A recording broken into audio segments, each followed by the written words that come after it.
পড়ালেখা সব বন্ধ, বাসা থেকে বারবার বিয়ের প্রেশার দিচ্ছে। আমি বিয়ে করব না দেখে ভাইয়া আমার ফোনটাও নিয়ে গেছে। 2বার ছেলেপক্ষ দেখতে আসছে, আমি রাজি হইনি।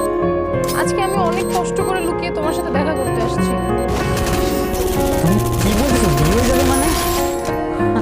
আমার তো মাথা কাজ করতেছে না। আমি কি করবো আমার বল, আমি তোমার বাসায় গিয়ে কথা বলবো? তুমি কি কথা বলবা?